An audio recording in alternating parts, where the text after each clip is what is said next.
have it on. That means we should look. This is the Citrus County Planning and Development Commission meeting for August 19th, 2021. If you'd like to join us at this time, I invite you to please stand for the invocation and please remain standing for the Pledge of Allegiance. Dear Lord, please give us the grace to be understanding, patient, and tolerant.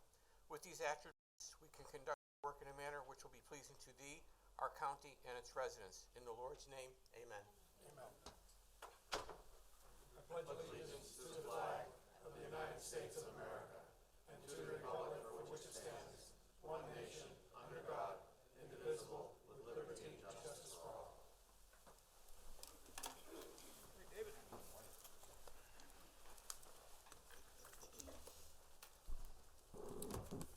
May we have the roll call, please? Yes, sir. Good morning. Good morning. We have the following Planning and Development Commission members present this morning. Michael Facemeyer, Chair. David Bramblett, First Vice Chair. Robert Bass, Second Vice Chair. Richard Barnes. James Royce. Kurt Stone. Stacy Worthington. And School Board Representative Chuck Dixon. Thank you. We have a quorum. If any person decides to appeal any decision made by the commission with respect to any matter considered at this hearing, he or she will need a record of the proceedings, and for such purposes, he or she may need to ensure that a verbatim record of the proceeding is made, which record would include testimony and evidence upon which the appeal is to be based.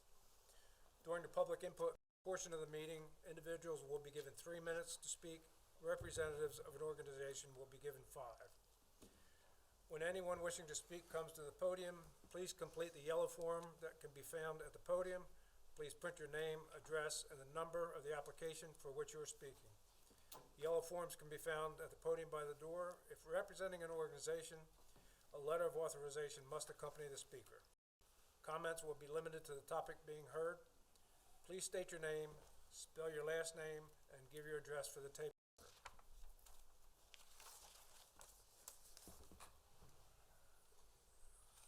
This is an opportunity for anyone to come forward to address the commission on any matter they choose. This is open to the public. Seeing no one, I'll declare the public portion of the meeting closed. I don't believe we have minutes to approve. No, sir. Staff announcements. Yeah, V2110, Clerk Stillwell for John and Tina Witt has been withdrawn. That was the first item that was on the agenda.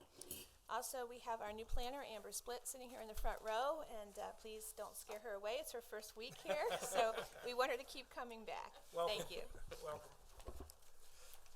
Michael, anything? No, sir.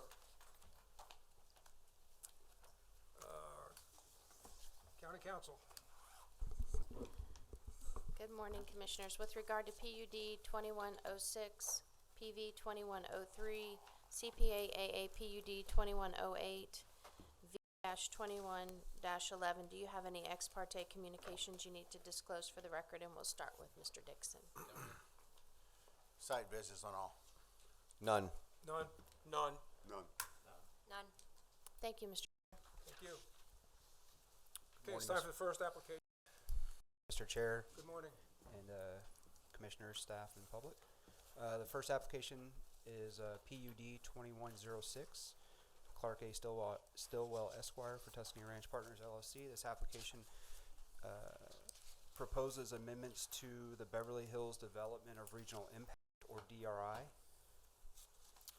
This is the area of the Beverly Hills DRI. The application proposes a change in area from Life Care Center to Business Commercial, or BC05, and multifamily MF4 as shown on the map submitted by the applicant.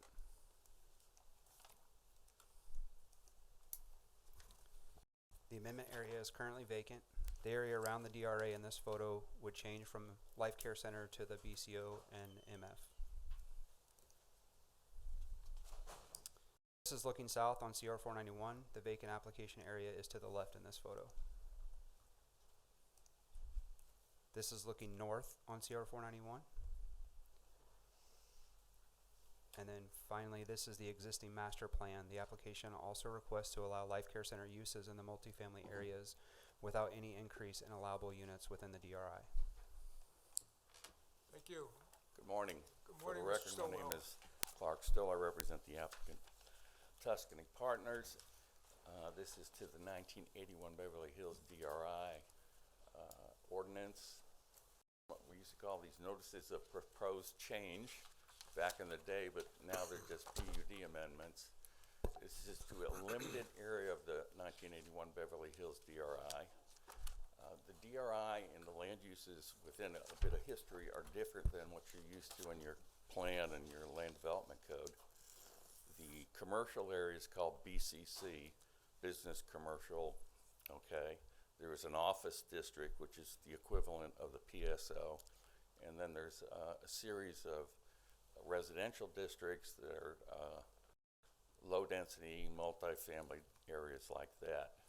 The DRI is partially built out. It has been extended. This board, I think last year, extended the life of the DRI from 2022 to 2044.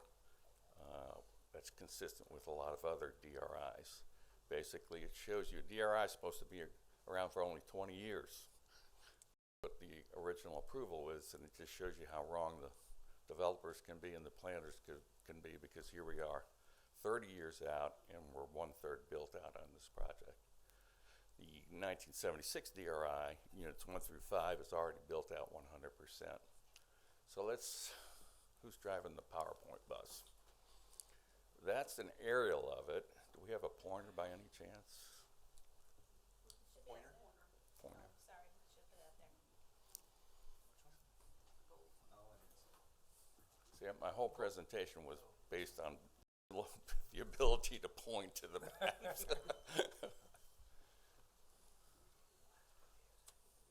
All right. Uh-oh. Someone might have Here to we show go. him which buttons to use. Which one is the button? Yes.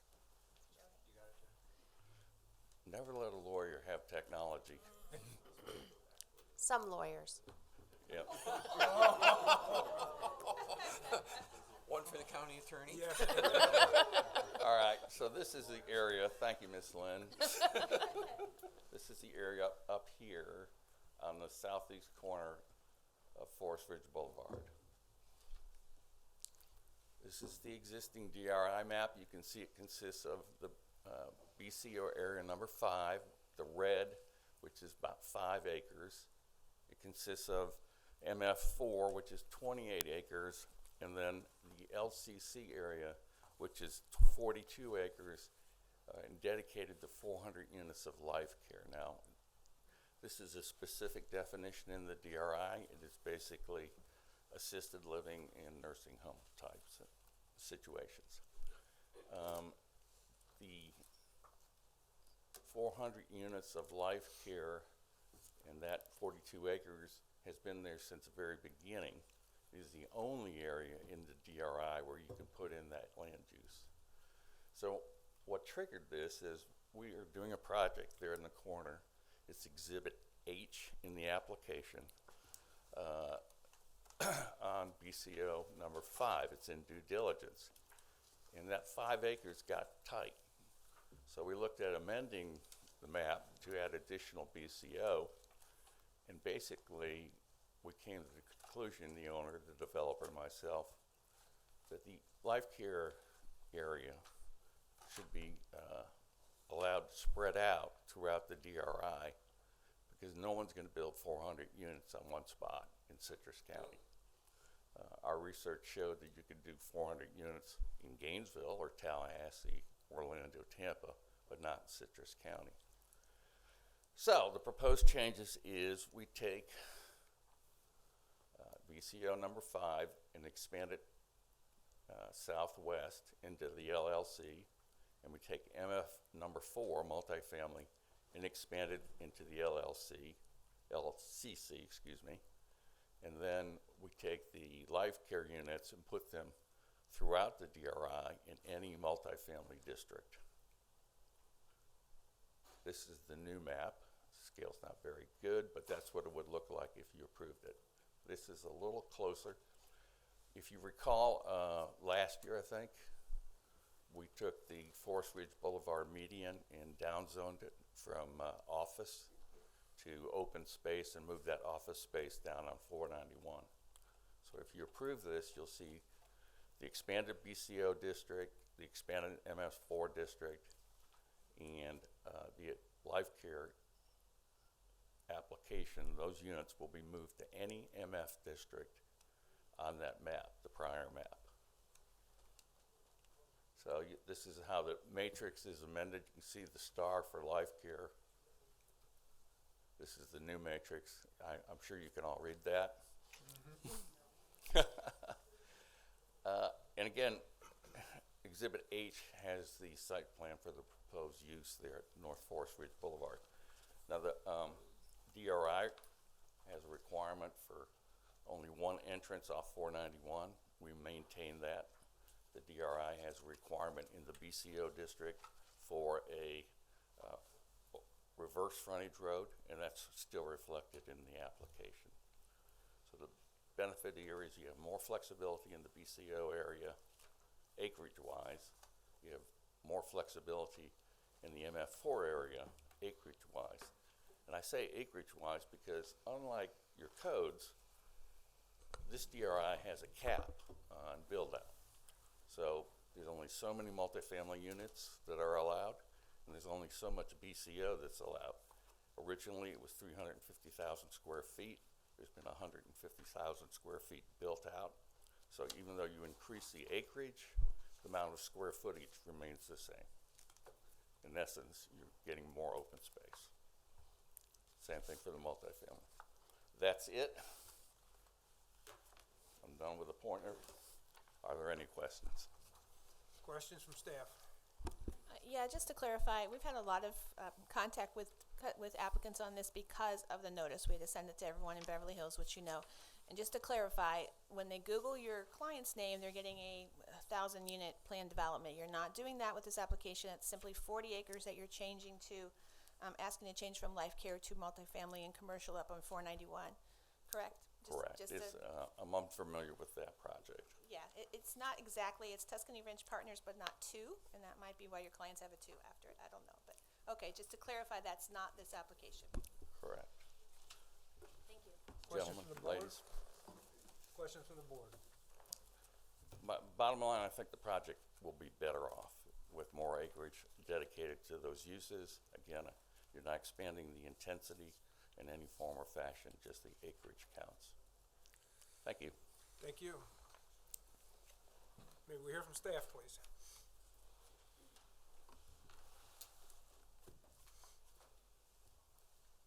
Did you take, oh, you took it, sorry. All right, this application is to change approximately 42.7 acres in the Beverly Hills DRI, and you heard me touch on, we've had a lot of calls and inquiries about this particular item because we did do notice to Beverly Hills and the surrounding Beverly Hills. This is the master plan of Beverly Hills, and one of the changes proposed is to allow assisted living facility anywhere there's multifamily. There's not a lot of multifamily. It is the orange on here, so you can see one down here on Roosevelt. And then up here, it's not developed along Twisted Oaks, and then of course what we're changing with this application. So if this application is approved, the multifamily areas could also have assisted living, but no more than is already approved at the Life Care Center that is removing, which is 400 units. So there's no increase in impacts here. So this is zooming in on the area, which Mr. Stillwell just did very well in his PowerPoint. The Life Care Center would disappear. That would become BCO 5, which is Business Commercial Office, right on 491, and the rest would become multifamily. This area, this is Murray Street behind it, and 491 there on, oh, I'm going too fast, I apologize. Apparently planners can't do technology either, but I know to speak for myself, right, Joe? Help me out, Mike, Kevin. I'm flustered because I can't do technology. That's really sad. I'm really embarrassed now. I am not an attorney.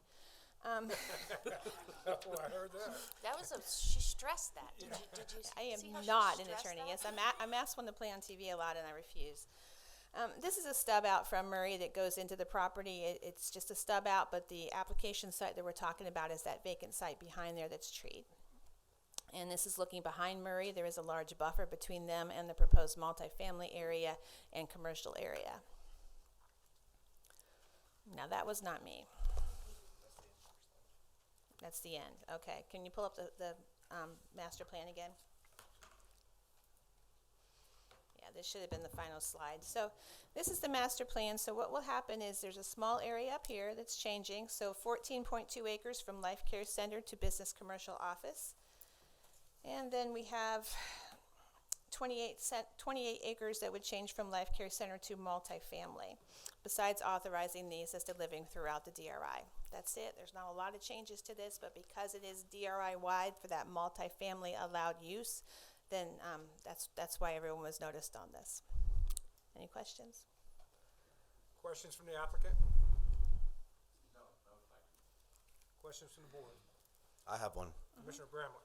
I just want to make sure, I don't know if we have Miss Butcher in the audience, but she was the one that we did get the public input from. I just want to make sure that we can confirm and let the adjacent property owners and anybody else that may have an interest in that buffers and fences and stuff like that would be required on any of this commercial development that is adjacent to residential. Right, and correct, there's actually already one on the master plan. There's a green strip there that actually has a buffer already, but yes, buffers would be required if multifamily is developed. We've tried to reassure people that contact us. You heard me maybe going out in the audience and trying to help people too to clear up what this is. But yes, I haven't had direct contact with that particular person, but I don't know that they're in the audience. Thank you. I have one question. Commissioner Bass. They have submitted Exhibit H, which is a site plan showing a building and some parking and exits out onto North Forest Ridge. Does staff have any concern with the distance between the proposed entrance and to 491 for vehicles being able to exit from the development, cross the median, and have insufficient queuing storage? Yeah, we are not at all considering that site plan. That was put in just as a conceptual idea, but not at all are we considering that. There's no approval for that or even review. Just wanted to check base. Thank you. I appreciate that. Other questions or comments from the board? Joanna, would you do me a favor and for the benefit of the residents who may be here for this application, you very succinctly explain what this application is. It's really a swap out and a reconfiguration. Can you go over that one more time? Sure. So up on 491 in the area right behind Murray, and between that and Forest Ridge Boulevard, this small area on 491, it's about 40 acres altogether, is changing from Life Care Center, which is assisted living, to commercial up on 491, and behind it to multifamily. Throughout the DRI, the orange areas that you see, there's one here on Roosevelt, and there's a bunch here that are not developed to the east, kind of west of Twisted Oaks Golf Course area. Those areas, in addition to multifamily, could also do assisted living facility, and that's what's being proposed. Thank you.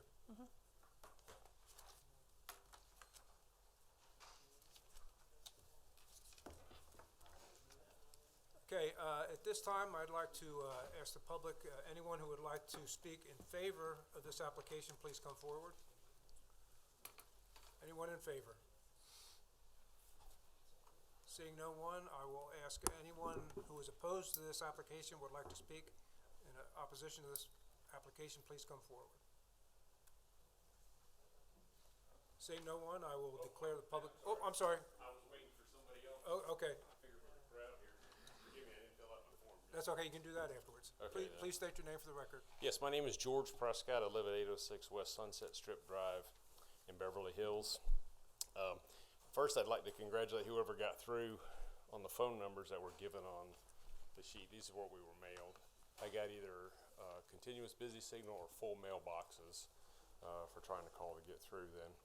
And I just never did get an opportunity to physically come up to find out exactly the scope of the project. I would say also, just in brief, what I've already heard here doesn't look like what we received as far as information, as far as any detail on it then, because I heard something about swap out just now. But when I first hear multifamily, it sounds like it's something that is would increase the amount of people. And I say that because I heard something about even actually, I'll call it high rises for Citrus County at least, from one of the commissioners that apparently has already had some information on this. That sounds like that would be more than just a life care center, as I understand it anyway. So it sounds like it would be more dense. Another concern I have is on Lecanto, where it meets Forest Ridge. That's a neck where it comes from 4-lane to 2-lane. And I picture this increased traffic with a life care center. That's not gonna, if you have, I say life care, whatever the term is, if you're gonna have folks basically stationary versus people that are gonna be very mobile, which that's mostly what that is. That just seems like it would be a problematic area. Along with, I wonder if that's been considered as far as on Forest Ridge as well, where it meets Lecanto. On Forest Ridge portion, I noticed there's been a couple of cut-throughs for that Publix that's looking to go there. I'm concerned that would also cause, or hadn't been thought through as far as potential issues traffic-wise to accommodate. Another issue is, is water. It seems like we've had the commissioners saying that we have issues with water, or 1 day a week watering, and now we're looking to add additional properties that are looking to use. Not to say that it shouldn't be developed just because of it, but it doesn't seem like that's been something that has been addressed, and or the sewage issue, because I know Beverly Hills seems to have some older equipment in it, and I believe those are, and that buffer that you talk about, that buffer is just that's just an easement for the power line. So I guess that could be considered a buffer, but that's just an easement for a power line that's already existing and is already there then. So thank you very much. I appreciate it. And I like Thank you. Anyone else would like to address this application?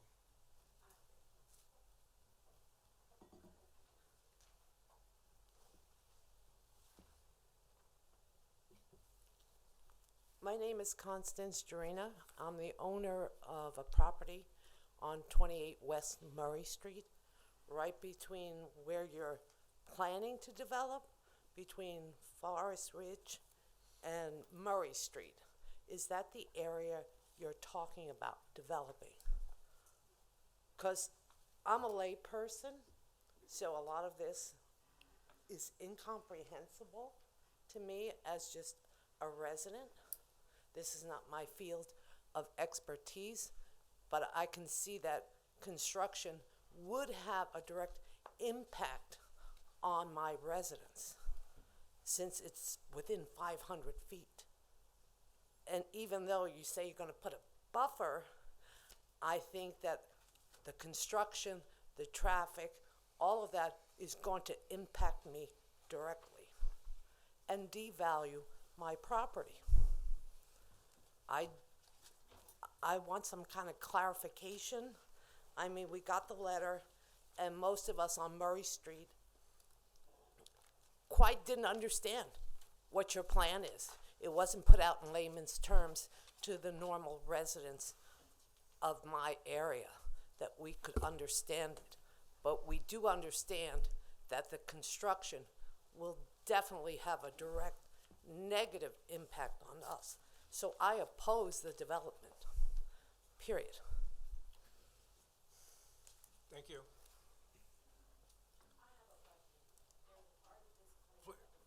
Please come to the podium. I'm just not sure if I should be up here because there is a portion of this Please plan. state your name. My name is Jessica Valance. I live at 330 South Washington Street.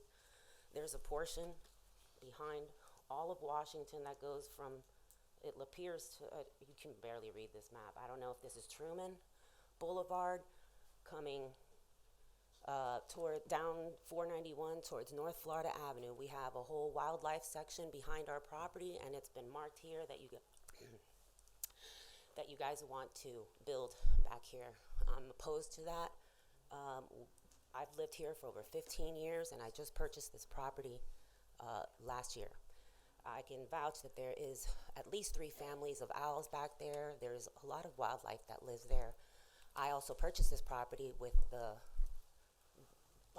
with the amenity of having that private wooded lot back there. But mostly, I am opposed to this because I would like to preserve that wildlife. And I believe that this is also 500 feet from my property. I don't believe that the buffer and the fences are going to work. I'm actually a lot closer than 500 feet, to be honest. I would say it's more like 200 feet from that wildlife area. But my question is, because they didn't mention it, is this portion even still on the application? Because they didn't mention it at all. It's that red little strip coming down on the left here, I believe. So, that's all. Thank you. This is not a question and answer period for the commission. However, Oh. I will allow the applicant and staff to respond after we've concluded this Okay, portion. well then I will portion. state that if that area is in the application, I am opposed to that part. Thank you. Anyone else who would like to address this application, please come forward.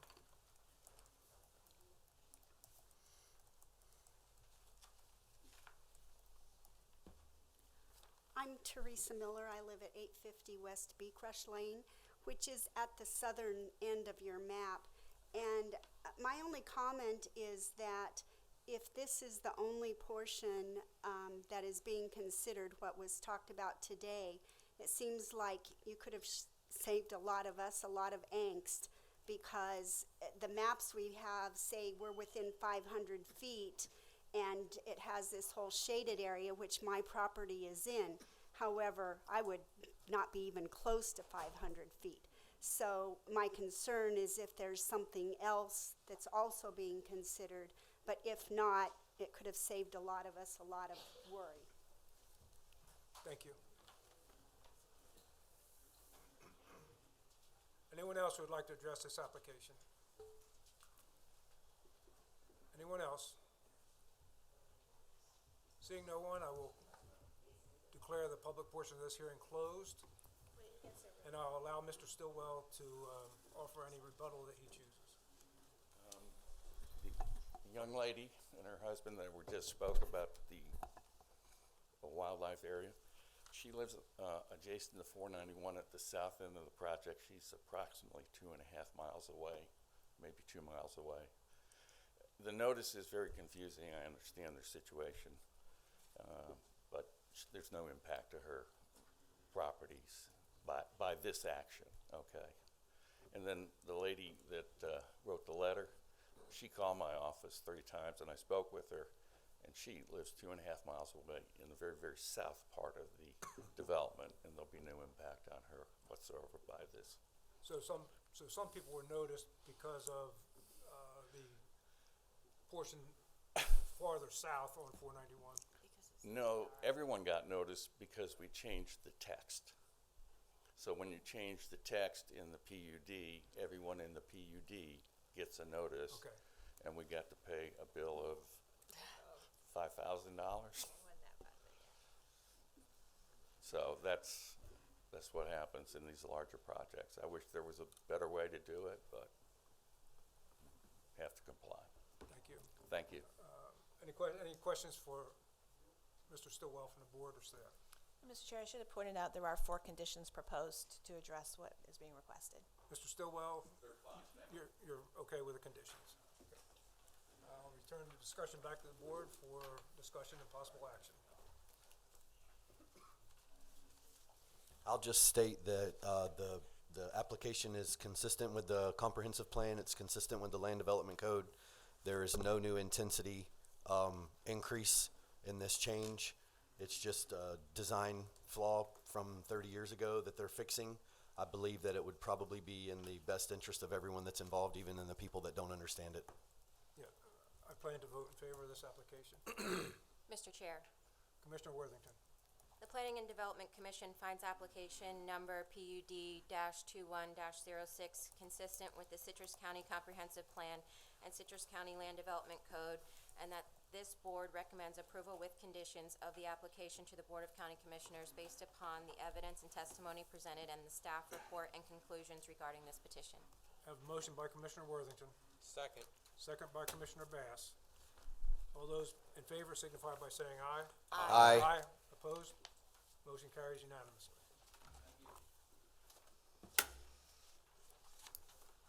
Next item on the agenda, PV 21-03. Yes, sir, as stated, PUD 21-08, CPA AA. This is, No, this is not the next one. oh, PV 2103 is next. oh, I apologize. But I don't know that the applicant's here. Is there someone representing? She's Okay. here. Oh, I I saw her. apologize. Thank you. I didn't see you in the back. She's all masked up. Sorry.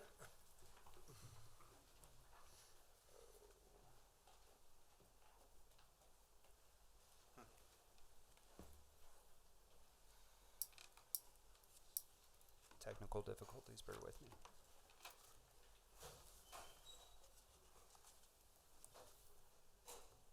Does that mean technical people have problem with technical things? Yes, I feel better now. Absolutely. Thank you. Kevin, Now Kevin, are you an we attorney? leveled the playing field for everyone involved now. Not even close. While we're waiting, we are talking about going to digital packets, so we'll get there eventually. We're working I'm on okay with how that. to figure that out. Save some trees. No, I'm okay with that.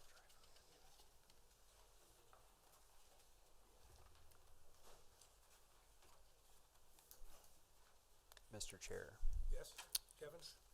would it be possible to take a slight break while I fix this? We can take a slight break, or I can move to the next item on the agenda, or would it, do you need a It's break? the I need a machine. break. Okay, I need like 10 minutes. I'd like to declare a 10-minute recess. It is 9:37.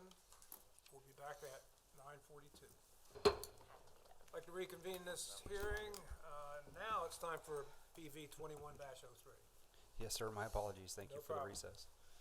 So this application proposes to remove platted utility easements from multiple lots in the Inverness Highlands area.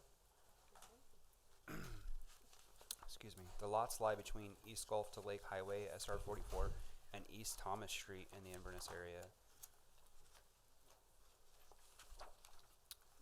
This is the rear of the site on East Thomas Street, is currently vacant, and the front of the site on SR 44 is occupied by commercial buildings. This is the view of the site from the East Thomas Street.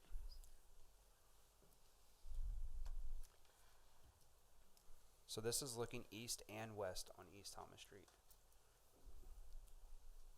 You get to guess on which way is which. We get the idea. This is the view of looking west and east on SR 44. And finally, the utility easements are outlined on the LDC Atlas map, and the lots have a general commercial designation.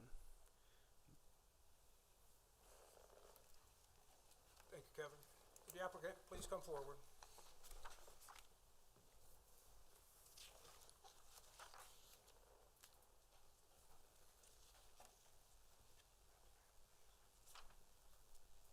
Good morning. For the record, my name's Brenda McKenzie, McKenzie Permitting and Consulting. My address is 7232 East Gospel Island Road in Inverness, and I'm here today for PV 2103. I'm not here today for a waterfront setback request. Seems like my last 6 times or so I've here is for that. Just thought I'd throw that out there. I don't know if I need to do my whole presentation. I think, Kevin's presentation was it. This is a platted utility easement that was platted like back in the 70s and never utilized. My client owns the property on 44 and on Thomas Street, and they're wanting to be able to have access back and forth and connect the properties. There's several other businesses along this area that have already built, Dunkin' Donut, Tire Kingdom, other businesses that didn't go through this process, but we are doing it, making sure that that's vacated and doing it correctly. So I appreciate the board granting this vacate today. Thank you. Thank you. Questions from staff? No, sir, thank you. Questions from the board? Thank you. Ms. Couture.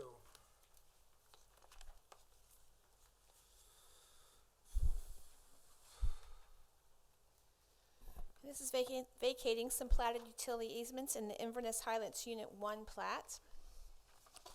Specifically there it's outlined. You can see the applicant actually owns the lots on either side of that easement, the ones back on Thomas Street and the ones up on 44. And I know that's very highly technical, but you can see where the easement is on the plat. These are two commercial buildings that are up front on 44. And what they're trying to do, you can't see it as much on this, but this is very angled parking. It's very difficult to maneuver, certainly is difficult for trucks. They're trying to alleviate this situation. So this is a site plan that they've turned in to staff as a building permit. It can't go anywhere, unfortunately, because of the easement, which runs right through the middle. So you can see the problem is they want to put pavement right on top of it. This will allow them to come out that way, have some parking back here, alleviate the whole access problem. So you have letters from all the utility companies that had no concern. This is a paper easement. They were apparently not any utilities lying in there. Staff has reviewed it and had no concerns. Emergency operations and fire had no concerns. So there are no conditions of approval recommended. This is simply an approval by staff. Thank you. Questions from the applicant? Brandon, any questions? Questions from the board? I just want to ask one question. Didn't we see this application before? Not this particular easement vacate. You saw the site for a variance for the driveway Right. separation, right? Oh, that was just the driveway separation. Right, it wasn't the actual Okay. utility easement. And then, like, and this is just a generalized question, just so I know. When they go to develop this particular pieces of property, the facade requirements, are they in place on these buildings because they don't meet?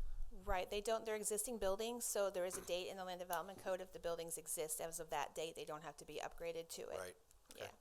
I just know that they're No, kind of they're unsightly. definitely not. You're right. These They're are just definitely very old unsightly. structures, yes. Thank you. Thank you, David. Any other questions? Thank you, Joanna. At this time, I will open the meeting up to the public for comments. Any comments? Seeing no one, I will close the public portion of this hearing. Return it back to the board for discussion and possible action. Do I hear a motion? Yes, sir. Commissioner Bramlett. For the purpose of a motion, the Planning and Development Commission finds application number PUD-21-03 consistent with the Citrus County Comprehensive Plan and the Citrus County Land Development Code, and that this board recommends approval of the application to the Board of County Commissioners based upon the evidence and testimony presented and the staff report and conclusions regarding this petition. Do I hear a second? Second, but just one alteration. It was PV-21-03, not PUD. PV. That's all. PV. Thank you. As in Victor. I had several seconds, second by Commissioner Bass. All those signify by saying aye. All those in favor signify by saying aye. Aye. Aye. Opposed, same sign. Motion carries unanimously.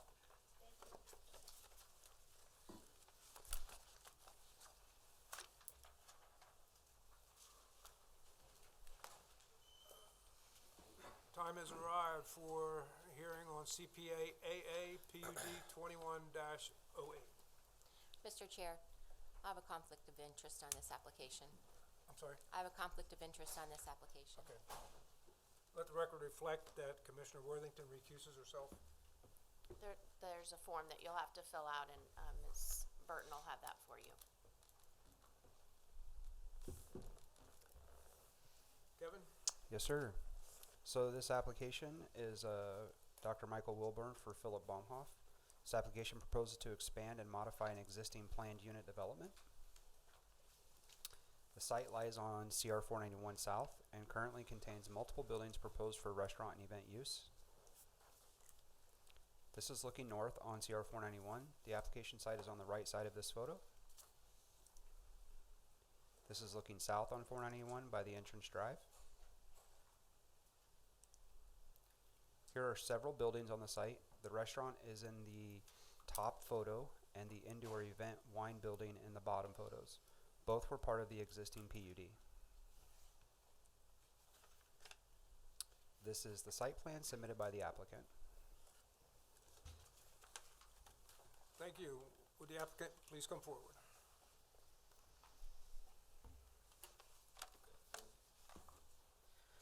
Good morning. Mike Wilburn, Local Engineering, P.O. Box 938, Floral City, Florida. As much as I would like to remove the history of this project, there's just no way to avoid it. And so the history of this project is kind of a mess. If you read the staff report, you'll notice there's some buildings from 2019 that are still unresolved. Myself, I would like to say that I came into this in the 9th hour with the client after about a 3-year pause. They first submitted the restaurant building and the event center that you just saw a picture of in 2019. And those permits, I would like to say, are in maybe the 11th hour, about to be approved. However, that issue did not resolve another issue, which is why we're amending this PUD, and that is that there are additional buildings located on this property that are unpermitted. And those additional buildings are on the north side of that sheet. Right here is a market. Behind the market is basically like a storage warehouse. And then to the east of the market is an open pavilion where they currently have tables and chairs set up with a food truck in the rear. There's a little sales office here that may be associated with their agricultural use. And then there's some parking and other uses that are not currently approved within the PUD that they previously had. And so this PUD is a modification to include those buildings that are unpermitted. We are ready to submit building plans for those buildings once this PUD is approved so that we can bring this whole project into compliance, bring this whole project into a conforming use. Some additional items that I'm sure staff will mention is in the previous PUD they did not have approval to do any outdoor events, and so they would like within this PUD to be able to do that.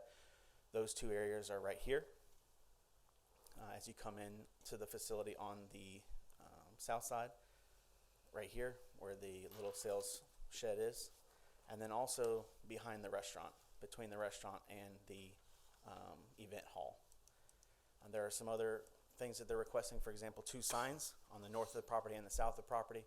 There's an existing vehicle, more like a yard sign, but it is a working vehicle.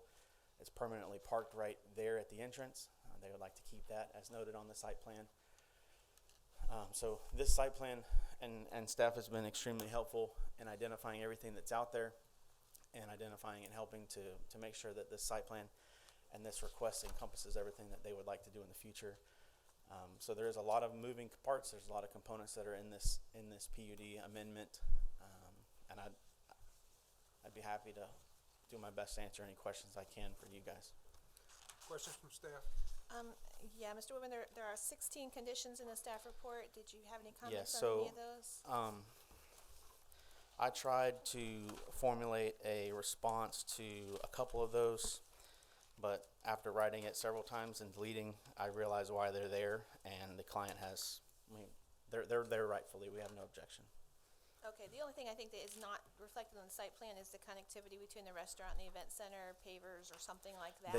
They've already stated they want to do that. Okay, perfect. Yeah. Thank you, sir. Okay, questions from the board? I have one. Commissioner Bass? You're increasing the seating for the buildings.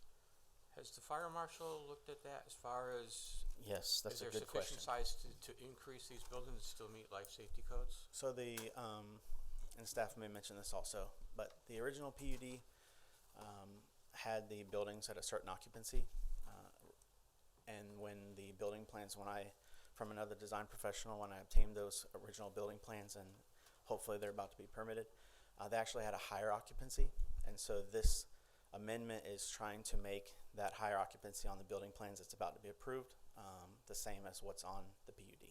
So that's why the increase is there. Okay, thank you. Other questions from the board? Thank you, Michael. Joanna?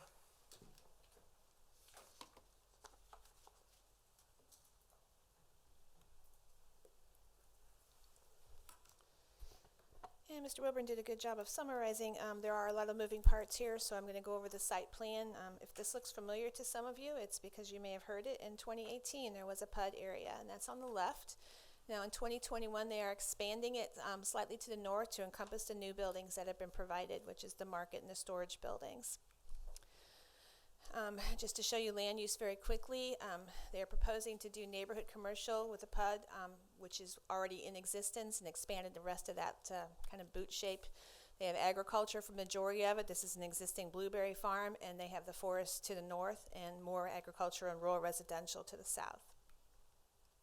This is the master plan proposed, and I love colors, you know that, to make it clear, but I will get to this in a minute. This is just an overview. We'll come back and look at more specifics.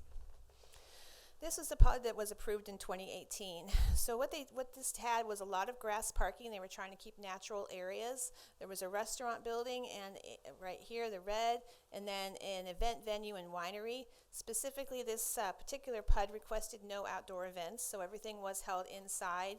They had a bit of pavement, which is the gray, and then the remaining was all natural parking, and they had some gray handicap spaces up north, up next to the buildings. Now, just to zoom in a little bit on some of the areas, this is the wine event building, and it is, as Mr. Wilburn talked about, it's increasing seating from 250 to 300. You can see the comparison in the buildings between 2018 and 2021 on the site plan. Some of the slabs have now become part of the building. There is an entry that's not quite shown in that red area, but the red one is the new that you're being considered today. And this is what it looks like. It does meet facade standards. In this way, it has the bump outs, and the site actually has a footpath, pedestrian path, which we like, and it has the landscaping that does meet code requirements. This is the restaurant building. They're increasing seating from 150 to 200 seats. You can see that did change in its form somewhat. So the one below is the one that you're being asked to consider today. That is reflected in the building permits themselves.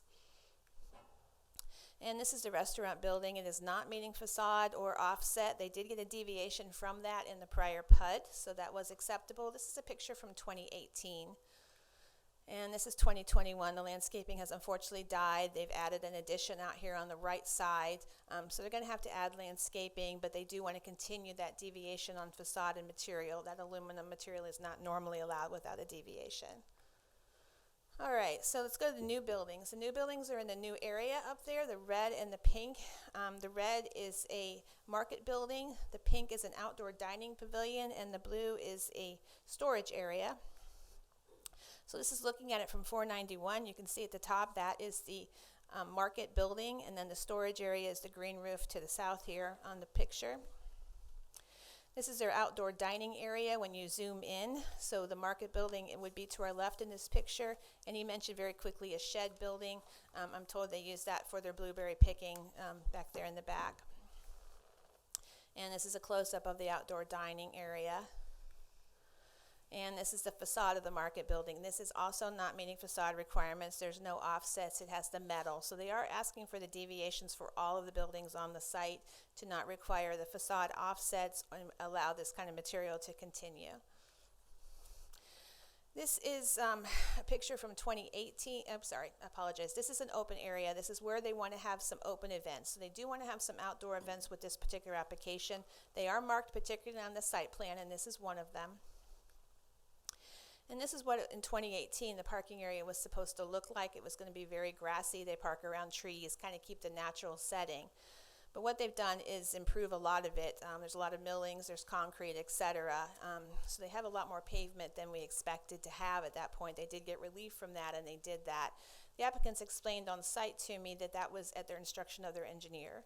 So the new site plan has a lot more pavement on it. Obviously, that's being considered as part of the permits, so stormwater is being compensated for. And this is some of the unimproved areas, and that is exactly what we expected to have from 2018, and some of it will continue this way. This is leading to the new market area.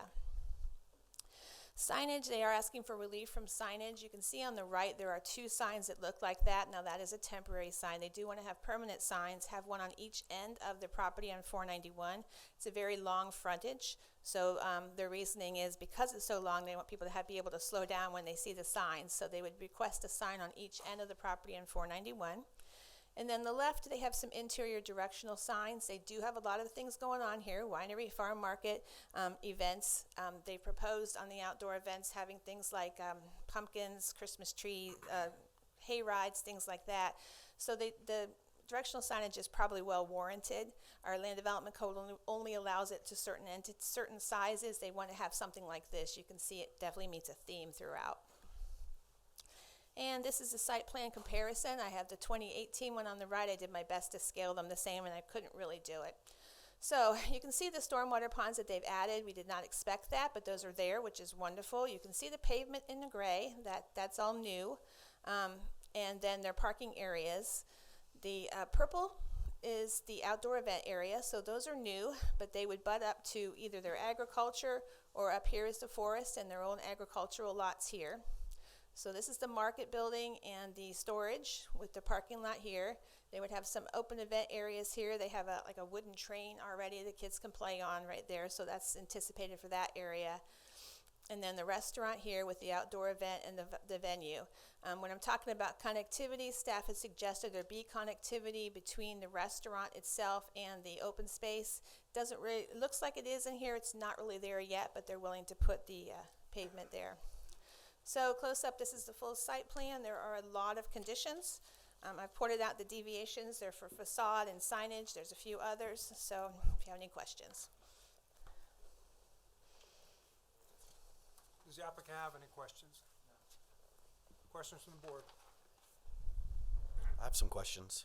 Can you help me understand some of these buildings that are not permitted? They were not permitted and included in the original PUD? Is that what? They were in the original PUD. They just didn't have building permits.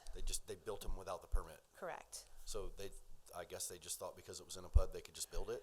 They were part of an existing blueberry farm. And you don't have to have permits for an ag, so that's what they thought? I don't know what they thought. The applicant have to answer that.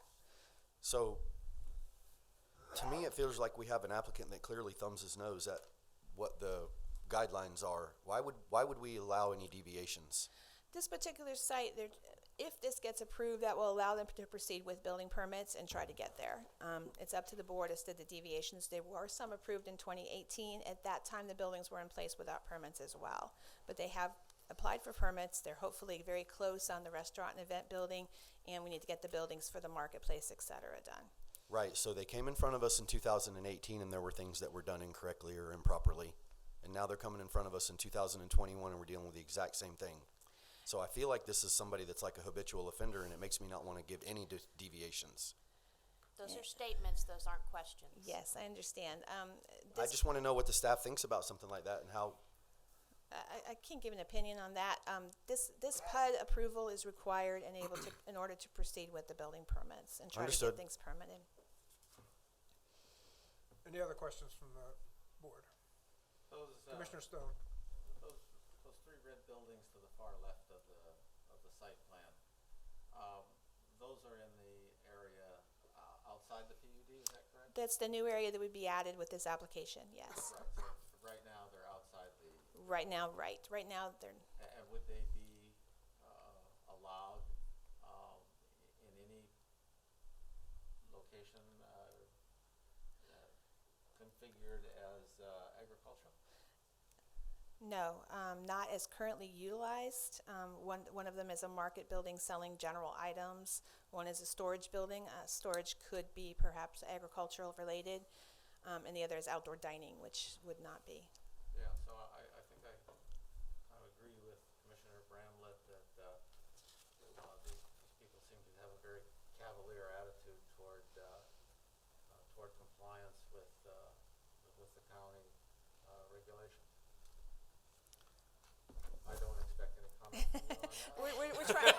Good. We're trying to get them there. Okay. That was an observation on my own. Understand. So let me ask another question. If we do not approve this, what happens then? Good question. I don't know. It would go to the Board of County Right. Commissioners with your recommendation of non-approval, and then it would be up to the Board of County Commissioners whether or not they approve it. If you had any suggestions to make on things that you might, if the board felt that there were things that the board could possibly approve it with, those suggestions might be helpful to the applicant. But it is ultimately up to the Board of County Commissioners. Thank you. I have just one last comment, is that this facility is completely surrounded by agricultural and conservation lands. And I guess I'm kind of surprised that a commercial facility was put in the middle of agricultural and conservation property. I don't know how that happened in the first place. But nevertheless, it did, but to expand it seems to me to be contrary to the county's best interest. And I would say that neighborhood commercial, which is what's proposed, is not general commercial. It is meant for areas to serve the surrounding area on major roadways. So it's a little bit different than GNC. I'm not saying right or wrong on what you're saying. Just that neighborhood commercial is a subcategory that allows fewer uses meant to serve the surrounding area and still be on a major roadway. But you would agree that commercial, what are we asking for, general commercial district, is not in itself a more desirable designation for a piece of property than agricultural? I would say general commercial, where you're getting that is the future land use map, because neighborhood commercial is a subset of that. Neighborhood commercial is not the same as general commercial, and I'm not going to make an opinion on desirability between agriculture. Okay, but agricultural district is not a placeholder until somebody can come along with something better to develop. Would you agree with that? I don't think we have placeholders in our code at all for anything. Very good. I have nothing else. Thank you. Anyone else? I have one thing. Chuck, Mr. Dixon. It concerns me that there's no, the traffic is not addressed because, expanding this is a nice project. I've seen it and I think it has a lot of potential, but the safety of the road there with no XL, decel lanes, they don't even address that. And actually it is. It's in the conditions. Engineering has conditions that they do need to address that, and that's something that engineering is reviewing as part of the permit process. So they do have to meet ACL, decel. It is. It's in the condition. For ACL, decel lanes, we can look at that, and that's something that engineering is requiring them to do. Whether that's warranted or not, that's technical call by engineering. Thank you. Anyone else? Mr. Chair. I have a couple. In your comments on page 5, you talk about the landscaping buffer, and it says type C buffer, 15-foot minimum width, 20-foot preferred would be required between the proposed use and the adjacent residential lot to the south. Looking at the site plan, can they put that type C buffer in, or are we not going to be able to get our buffer? Yeah, that was on the previous 2018 plan. I did talk to the applicants on site about that. When they put in their DRA, they removed it in that area, but they've kept it along the actual building itself. So on that north side that exists there, on that south side, they do not have that. They're going to have to come up with some kind of meeting it all the way, but it's going to be difficult in that particular area. Along that DRA, yes, but not along the building side. So they may have to remodel that detention area in order to make this work. Right, you're being asked to recommend approval of the site plan itself. So they can put the buffer, and it is there right here. Yep. But down here, I don't think there's going to be a way, so you're being asked to approve it without the buffer in that location. Okay. In regards to the building, can we request that they put some type of covering on the metal building to make it look a little more like what we would desire for the area? For instance, can we have some stucco put on it, or something that would kind of fit into what we should normally expect? Yeah, this is a pretty remote area, so there's not really a neighborhood to compare it to, but it's up to the board. The board can put any conditions on they would like to do. Does staff have any concerns? They're asking for 177 spaces when your calculations show 214, so that's 40 less spaces roughly. Right. No, we do not, simply because there's a lot of areas not delineated as parking that are available for parking on this area, like the natural parking we expected in 2018. And there are a lot of mixed uses going on. It's doubtful someone will come for one event and not wander over to something else. Okay. All right. Thank you. Anyone else? Yeah, Mr. Chair. Sergeant Barnes. What's the penalty for what they've done already? Or is there a penalty? Is there anything happening with the code enforcement, master hearing, anything of the sort? Are we just going to let these skate on through because, oops, I made a mistake, and now I want to add a bunch of stuff, and I'm going to make a mistake again, and we're going to see you again in 2023? Yeah, they're here to alleviate the code cases. So they're open, but they are trying with this particular application to help alleviate that.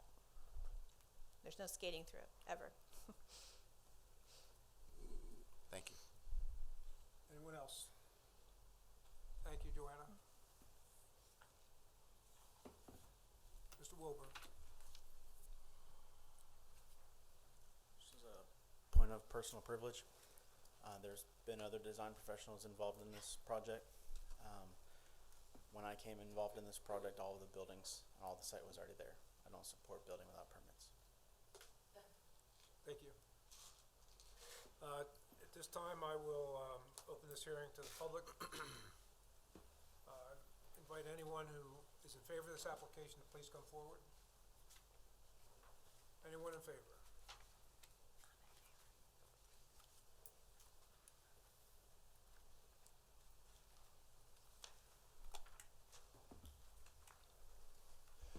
Commissioners, Michael G. Serwinski, environmental consultant, but today I'm going to speak as a resident. My residential address is 1129 North Chance Way, Inverness, Florida. I'm speaking as a resident. I have visited this facility a few different times. I understand the agricultural, I believe I understand the agricultural use that started out as a blueberry farm, and considering that it's surrounded by, on most sides, by conservation. You see this all across the country and all across Florida in making this use a productive use along a highway in what might be considered a rural residential or a rural area, sorry, not residential. One of the things that I really wanted to address, Mr. Dixon addressed, there have been numerous accidents on 491 recently, mainly people passing in no passing zones or passing, and I believe there's quite a few deaths there. So strongly recommend that you put accel, decel lanes there to help alleviate with any issues that might come up with the traffic. I understand the non-conformance, Commissioner Stone. I have a lot I could talk to you about folks that have gone under the agricultural, and later on it turns into something a lot different, and I see folks burying gopher tortoises under that premise, but that's not for this application. I am speaking in support of it. Thank you very much.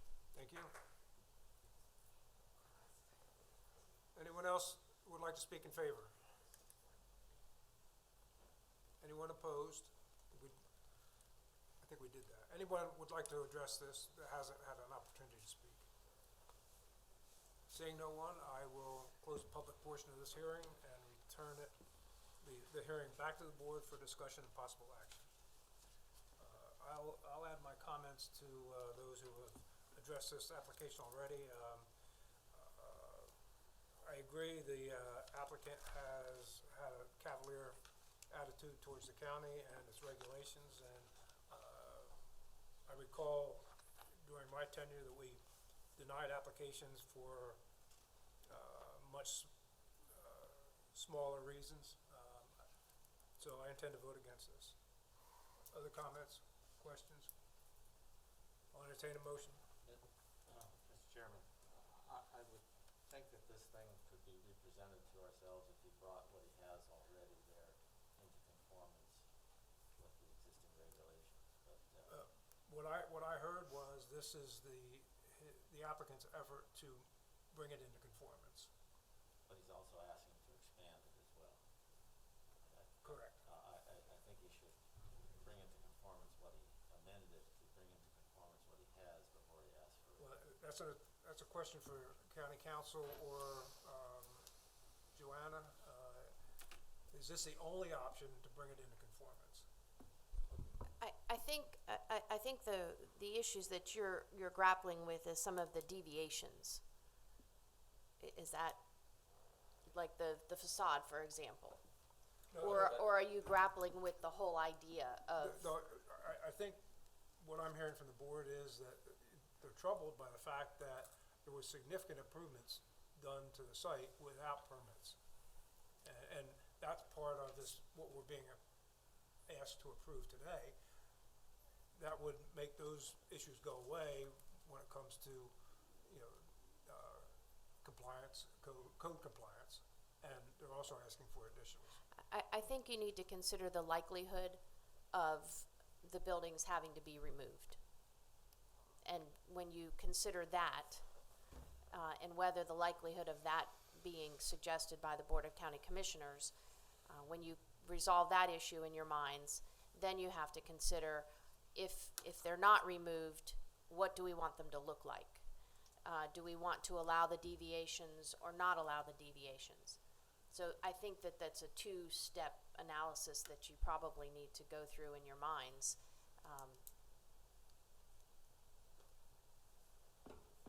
Joanna, anything to add? She summed it up very well. Those buildings are there. This is an attempt to try to address the code issues, but I agree that, I heard concerns about the deviations. Kind of want to hear what y'all think about those. Yeah, so I'm not in favor of any of them. And the reason I'm not in favor of any of them is because we give people leniency, and then they, you give them an inch, they take a mile. That's kind of the analogy that I feel. I don't really care about any. I want them to put all the deviations that are being requested. I think that they should put all of them in there. I'll vote in favor of it to help them fix what they did. But then what happens next when this gets fixed, and then everybody's gone and they're all fine and dandy, and they go, oh well, now we need this building and now we need that building, and hey, we have that piece of concrete over there. Let's fill it up. Let's put some metal around it too. It's just the thumbing of the nose, and it aggravates me. I don't like it. So I don't think that the county should work with them on anything. We should help them bring it into compliance because it's already there, and do what we can do there, but we should not give them any allowances for any deviations, and that's the way I'll vote. I think the applicant has made significant strides from initially. I mean, they've hired a professional, Mr. Wilburn, which you all see Mr. Wilburn in front of you quite often, and I think that you understand his character, and I think that he's going to be a part of this project moving forward. I don't know whether Mr. Wilburn wants to ask for a continuance or whether the applicant wants to continue forward. So I think that you can have some assurances that Mr. Wilburn's going to be on the project, and if you want to vote in favor of moving it forward, however, denying the deviations, that's certainly a possibility. I don't know if Mr. Wilburn wants to address you or not on a continuance. And just to point out that the deviations weren't, you're talking about facade, which is understandable, but the directional signage was also a deviation. You saw those on the pictures. Those probably are warranted. So I don't know if it's a catch-all. It's up to y'all. I have a question for our county attorney. Commissioner Bass. What happens now if this happens, go to vote, and it becomes 3-3 as a stalemate because we do not have our 7th commissioner? What, does this automatically get denied, and does it still go forward to the Board of County Commissioners? I mean, what happens if we do become to a tie? A tie is a non-pass. So Okay. if the But it's motion not a is, denial. well, it depends on what the motion is. So if the motion is for approval and it's a stalemate, then it doesn't, it's basically a denial. If it's a denial and a stalemate, it's still a denial. Okay, thank you. I have a question. Is there any Commissioner repercussions Lewis. for them building 3 buildings without a building permit? I mean, can they be fined? Can they? The county's goal is always to bring about compliance. The goal of code compliance is to bring about compliance. So if it were discovered that anyone in the county had done anything contrary to code, no matter what that is, code compliance would work with the individual to try to bring about compliance. That's the goal. In this case, if there are no approvals, then compliance would mean remove the buildings eventually. But they're trying, and we still have another board, which is the There 5 would be county. no fine, no. There could be a fine. Usually what happens before the special master is the special master here's the case, decides whether or not there is a violation of a code, and then usually gives the the respondent in that case an opportunity to cure. Usually the opportunity to cure is 30, 60, 90 days of basically abeyance, and then at the end of that 90, 60, 30 days, a daily fine would start to accrue if the recommended action had not been complied with. I am not familiar enough with their code case in this case to know what the potential fine is. If I'm not mistaken, they built some structures in the past without building permits, other than these three? I'm sorry. I thought I understood that they did this in the past application. They built again, they built with, without building permits. Yes, Now the they've done it again and they, okay. Yeah, the And first no two. fines. Nobody gets fined. Well, they fixed it last time by How'd they getting the fix it? PUD. By getting the PUD, and this board, I don't know if you were on the board, it was when Mr. Green was here as the department director for growth management. At that time, because there was a code compliance case, the fix was to get a PUD. The PUD came before this board with the deviations, which I'm most notably facade strikes my mind. There might have been others, but the facade question came before this board. They requested a deviation, and this board allowed that. So that's how that first one was fixed. Then it was later learned that there were more buildings constructed, also not meeting facade requirements, among other things, and this is the fix. It seems to me that maybe other places would get involved, like the health department, there's a restaurant serving alcohol, and the building was never permitted. And I would think that the alcohol control board would say close them down. And perhaps that might be the case, but we don't, this board isn't privy to that information today. Thank you. Commissioner Bass. I think their plan is a good plan from the aspect of trying to put everything into compliance. I think they seem to have a successful business plan. But as other commissioners said, I think that they've basically have said, you know, they've snubbed us. I think that some of these deviations have to be corrected in order for us to approve this. And the biggest one, I think, is the buildings. You know, we have certain requirements and they're not following that. I'm not so worried about the parking as far as, you know, the material that they use, and they're short of some spaces based on what our planner said that she's not concerned with that. But I think the building is such a big thing, particularly built them without permits, and now they're asking, you know, for forgiveness. I'm just not seeing that. So at this point in time, I think I'm gonna have to vote against this because they're just ignoring us. I think they need to put the XL, decel lanes on the master plan, gets approved, and it needs to be there It's before all addressed- this other stuff gets done. Yeah, it's addressed in condition 13 that they do have to provide a trip generation analysis to determine the requirements for throw distance and auxiliary lane. That's done through engineering. So I wouldn't want that up front, but they are gonna have to meet that condition if this application is approved. Okay, other discussion? Well, Mr. Chair, I do want to, now that I've listened to everybody and I kind of bombarded Joanne on a permit thing, being a general contractor, I really hate seeing things being built without a permit. But as a resident of Citrus County, I'm just like Michael. I have visited that site. I had no idea they were in fault, not in compliance of anything. But I do know whatever decision that we make today, he's gonna be in business tomorrow and for a long time coming. He owns all that property out there. I really think we might order reconsider and give him a final chance to make it right, with some really strong stipulations that if he violates them, that we can retract back somehow to this moment. I'd like to give him a second chance to make it right.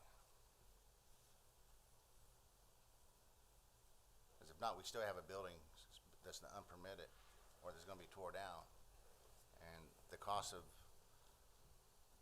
to the county and could be pretty extensive. Is there? I'm not familiar with that area, but somebody over there might be. I may have asked this in a different way earlier, but is there an avenue for the applicant to resolve these outstanding non-compliance issues with the county prior to us voting on this application? No, because in order to get a building permit for the buildings, he has to be in compliance with the zoning regulations. And so that's why you're expanding the PUD to allow the neighborhood commercial and whatever the other designation is on the new buildings. So he's gotta do both. I heard that loud and clear. So he could have to put in the XL, decel lanes before he gets the building permits. It's part of the permit. If he's required to have one, then, I would make that the first priority then. well, it's not an either or, it's part of the permit. I would make it the first requirement. Condition number one, no, it doesn't. Because you have a safety issue out there. I watched somebody on a motorcycle get killed out there. You know, you've got school buses that go up and down that road. You need to address the transportation issue. Okay. You're saying before the building permits are issued?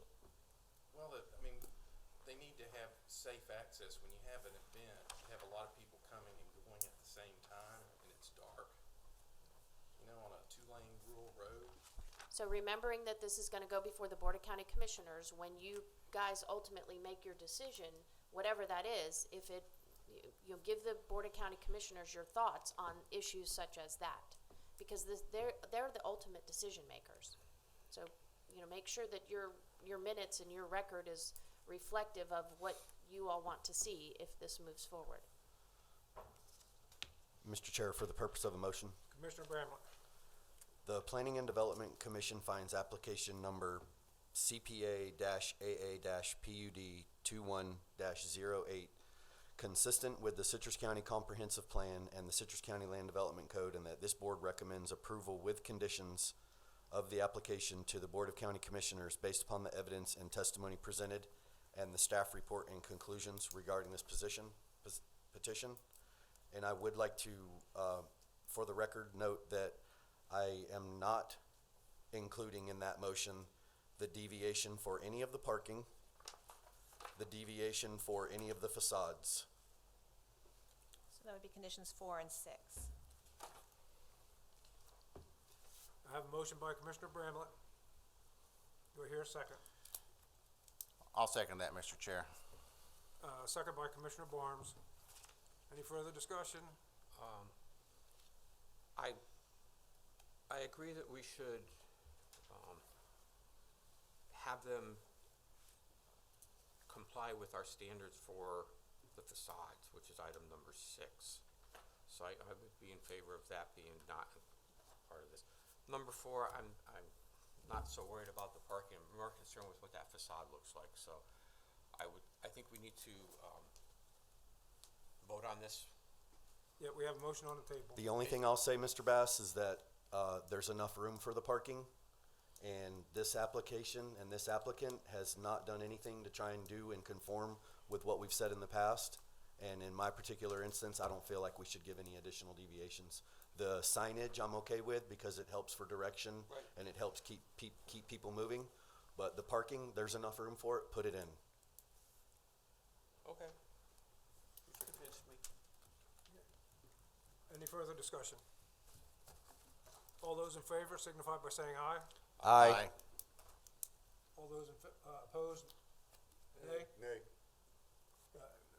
Nay by Facemeyer, nay by Royce, nay by Stone. We have dead heat. So, I know you reviewed that a So minute ago. basically, it'll go to the Board of County Commissioners as a denial, a recommendation of denial. And just so the record reflects too that Commissioner Worthington Did not- abstained from did voting. not vote, yes, correct. Okay, thank you.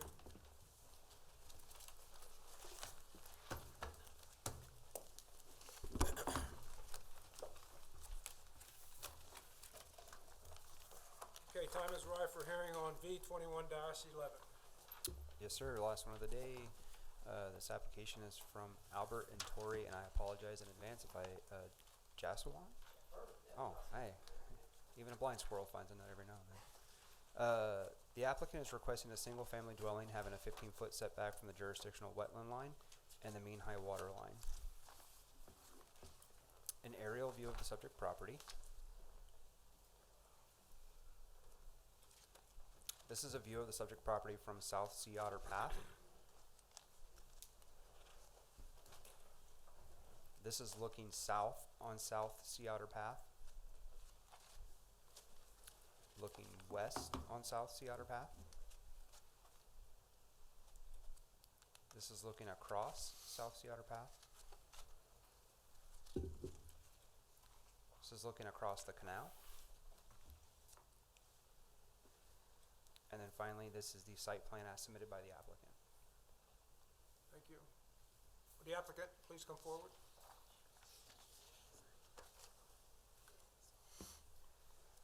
Hello. First of all, I'm a real estate broker in St. Pete, so I'm a rule follower. Please state your name for the Tori record. Jossawan. And I grew up spending my summers in Citrus County, so I'm really excited to have my kids do the same. And I am not an engineer, so I'm going to let someone who is talk about the plan. I'm Albert Jossawan. We're the ones building this place for our family.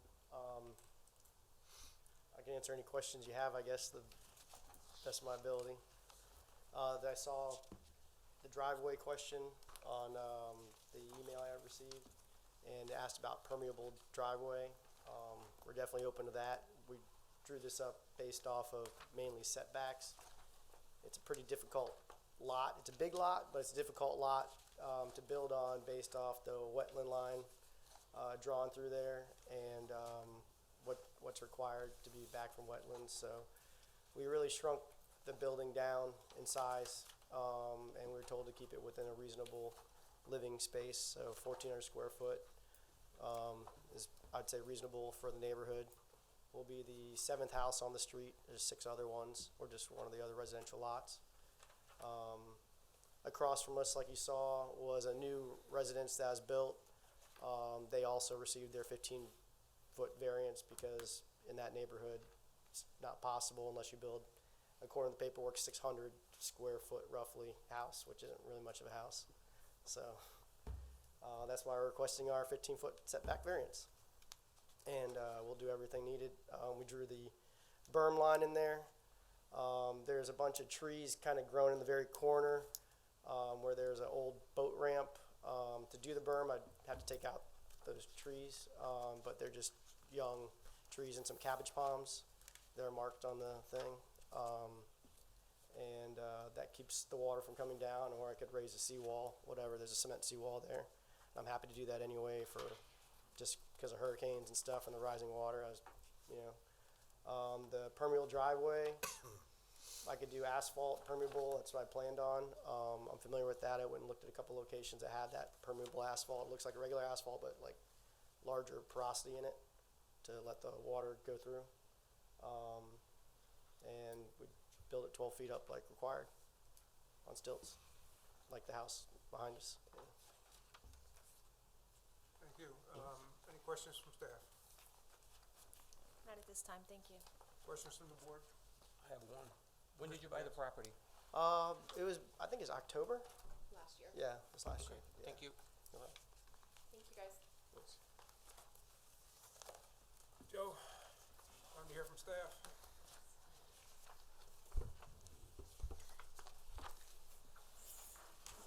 Good morning. Morning, Joe. Joe Hockadell, Principal Planner with Land Development. This application is requesting to have a 15-foot setback to the jurisdictional wetland line and the mean high water line for the subject property. It is about 0.3 acres in size, which is about 13,300 square feet. It is currently vacant and somewhat wooded, and it does have an existing seawall.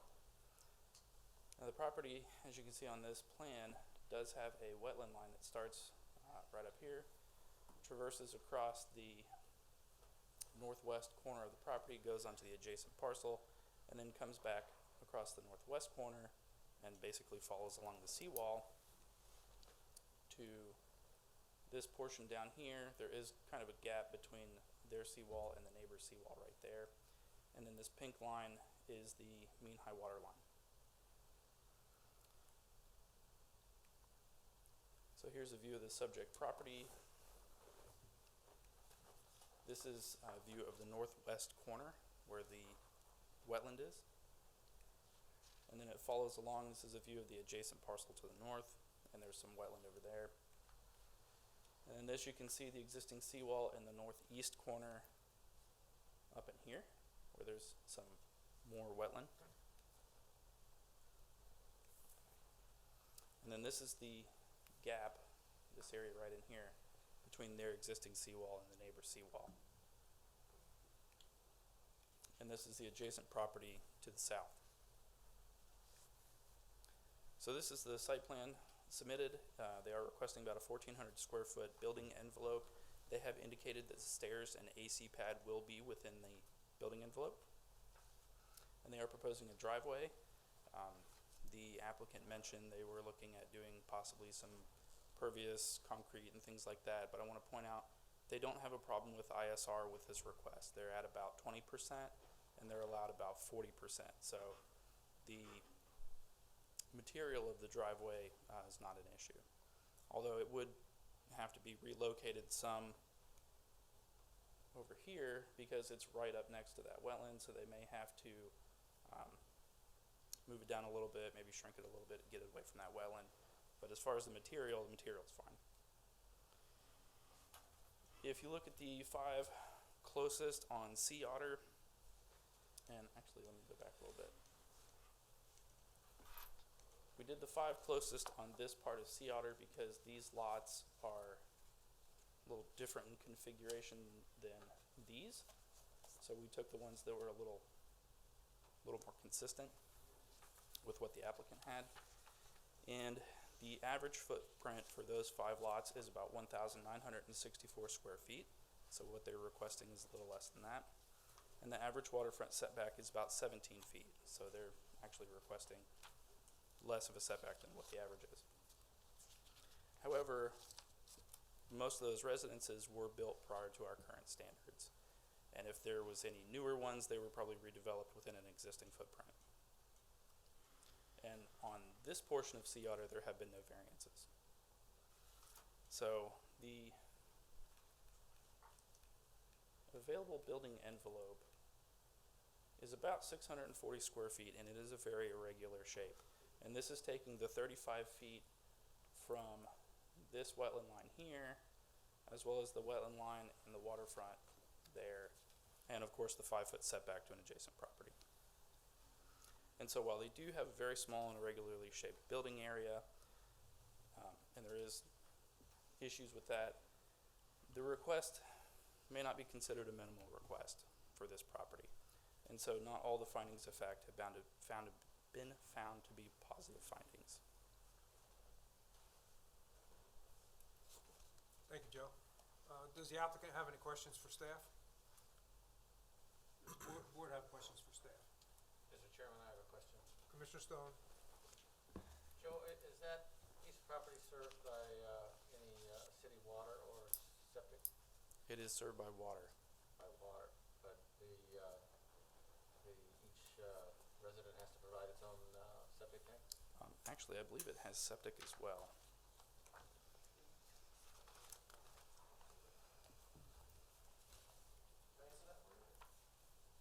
Sure. Yeah. For the sewage, actually the contractor, the county just approved the sewage coming through for the main line. Okay. So they're gonna put it down the middle of our street, so we can tie into that. The contractor was just there a few weeks ago, and they actually wanna use our property to park on. So, that Okay, answers that. thank you. No problem. Thank you very much. Okay, other questions from staff? I have a question, and this is Mr. just sort of an opinion question, which you can or cannot answer at your discretion. In your opinion, is a wetland area a more sensitive area than a waterfront area? That's a good question, and I guess it depends on the wetlands. So do we know what kind of wetlands those are in this particular instance? We just know it's wetlands. We just know they're wetlands. Right, because there are obviously more sensitive wetlands than there are some of the lesser. Correct. And I would point out, if we look at the aerial, the wetlands basically are partly on their property, but they go all over this adjacent parcel to the north as well, so. Right. The code doesn't make a distinction between the quality of the wetland or the waterfront. I understand, which is why I gave him the option to answer it or not. I just wanted to hear his opinion. Any other questions from the board? Thank you, Joe. No, I got one question, Oh, I'm sorry. Commissioner Barnes, I didn't mean to. Joe, that property to the, I guess it would be to the east there, to the left of the property there, where the wetlands run in, that's unbuildable land, is that right? I apologize, are you referring to this Yes, corner? that area there. I mean, not their property, but the property adjacent to it. Oh, to the north, the property Yeah, to the north? To the north, yeah. I'm not familiar with exactly where the wetlands are on that property. It's a pretty big piece, so they may have some uplands that's usable, but I'm not familiar with exactly where Here's it a goes. house on it. You Yeah, can see it. way up there, yeah. Yeah, way on the north side, there are some existing buildings, but it's a pretty big piece. When I did my site visit over there, it was still wet, so I was just curious if you knew. I'm not familiar with that property. Thank you. Thank you, Joe. Any other questions? Thank you, Joe. This time I'll open this hearing to the public for public comment. Anyone for or against? Seeing no one, I'll close the public portion of this hearing and return the hearing back to the board for discussion and possible action. Silence is deafening. So for me, this particular property, a variance is required, 100%. We've had properties that are similar to this in the past where everybody worked together and it was a true hardship. I'm sort of struggling with the fact that do we allow them to be closer to the water or closer to the wetland? My gut is to be closer to the wetland. Unless somebody can tell me any different, I would like to see the structure and the home moved further forward. There's plenty of room. It's a 107 approximately foot long driveway. So there's a lot of room there. And Mr. Chairman, I do have some conditions prepared just in case. Joe, Mr. Huckabee. Sure. Condition number 1 is the single-family dwelling must maintain a 15-foot setback from the jurisdictional wetland line and a 15-foot setback from the mean high water line as outlined on the site plan received by Land Development, date stamped June 4th, 2021. Number 2, a berm swale system or other appropriate stormwater management system acceptable to the County Engineering Division is required to be installed at time of permitting. Number 3, erosion control measures shall be installed to protect water bodies, wetlands, and or adjacent properties before starting land disturbance activities as per Citrus County Code Section 42-172C. Number 4, a tie-in survey demonstrating the maintenance of the required minimum 15-foot setback to the jurisdictional wetland line and a minimum 15-foot setback to the mean high water line must be submitted to and approved by the Land Development Division within 30 calendar days of establishing the lowest habitable floor level. And number 5, the driveway must maintain a minimum 15-foot setback from the jurisdictional wetland line. Okay, is everybody clear? Commissioner Worthington? Oh, I'm clear on the Oh, no, conditions. I thought you wanted the floor. Oh, sure. I just wanted to say that I agree with Mr. Bramlett and that the irregular shape of this lot and the building envelope definitely support a variance for this project, and I would be in support of this application with the conditions. Just, Mr. Chairman? Commissioner Stone. Let me ask a question. This sketch here, that dotted line that gives us the distance from the water, what's that distance? Is that 50 foot or 25 foot? 30. I don't have the thing. The straight dotted line that cuts across the property towards the west side, east side, sorry. That's a 35-foot setback to the seawall. Okay, and then your other line of multiple chords there, the jurisdictional wetland, that's a 15-foot line? Or just? That's the actual That's the actual jurisdictional line, yes. Okay, so it would be possible to rotate the structure counterclockwise so you could clear the distance from the 35 foot from the water, and still maintain at least 15 foot case for anybody else looking at this? Kevin, could you go to the No. one with the building envelope? Right. No, not paying attention to the purple line, but if you took the red box and you rotated it clockwise so the corner, the bottom right-hand corner would clear the water line distance, then you could fit comfortably within the other available space if you gave a waiver for the 15-foot to the wetland. Is that correct? This would be following up Mr. Bramlett's comment that he considers distance from the water to be more important than distance from the wetland. And just to be clear, I don't really know which is more important. I mean, you know, the understanding of it would seem that a wetlands sort of acts as a natural filter, but I don't know that to be a fact. Obviously, I know that that could be different in some areas, especially with all the rain that we've had. They're all probably full and everything's just running into the waters now anyway with zero filtration. But my instinct initially is to keep it further from the water, just because that's where you get the immediate runoff and the fertilizer and just everything that you deal with that we hear about and constantly get bombarded with. But I don't know either one of those to be any better.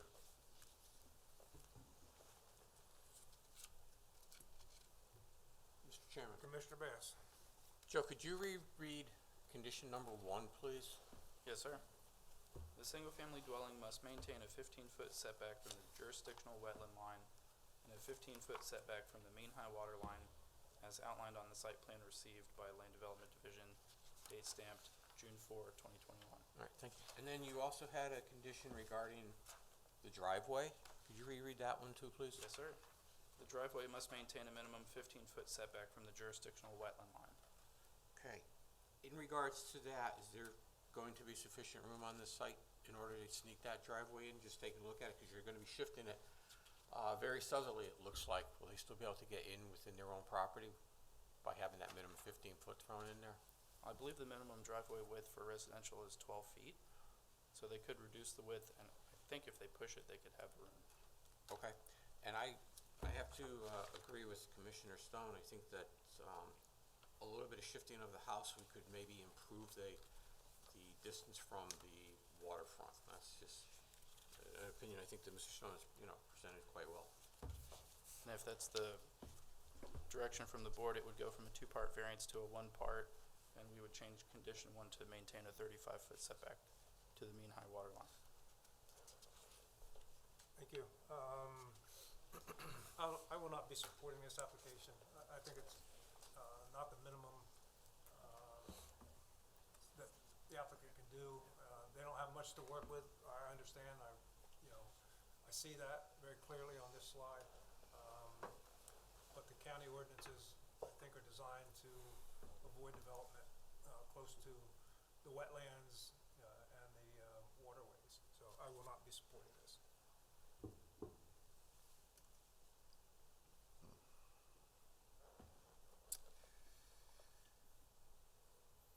Yes, sir. I'd like to request, we're happy to make changes, accordingly to adjust it. Unfortunately, we did try turning it. When you do the measurements to scale, it actually pushes us further in the wetlands. That's why we literally exhausted ourselves trying to find a position to stay within the 15-foot from everything to size. We started with every size box we could think of, turning it like your suggestion. By looking at it like that, the eye makes it look like to scale. If you turned it, you'd be 15 feet away, but you're not because of the points there and everything. We get within 10 feet actually when we turn the building. So we really exhausted ourselves. Well, I did a lot of hours to fit it and kept moving around the CAD file and everything. So just so you know. So it is all within exactly what the specs I was given and the parameters. I kept shrinking it down to meet that.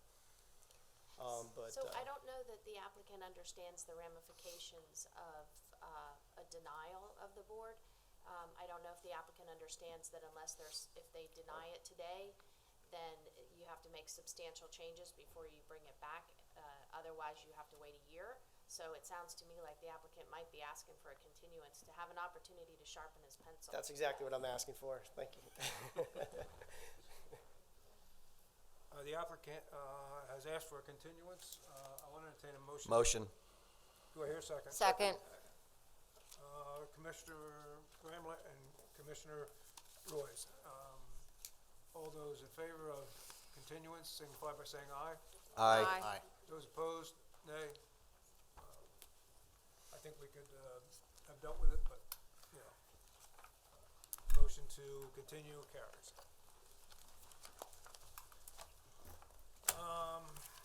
Any other business for the good of the order? Anything, Joanna? September meetings, you've got 5 on September 2nd and 4 on the second meeting in September, so we're staying very active.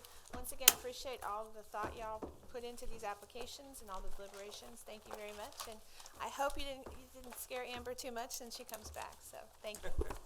Welcome. Joanna, should we hold on to the first Stillwell application? No, that one was completely withdrawn. Thank you, though. Oh, but I see her name on the paper. Anything else?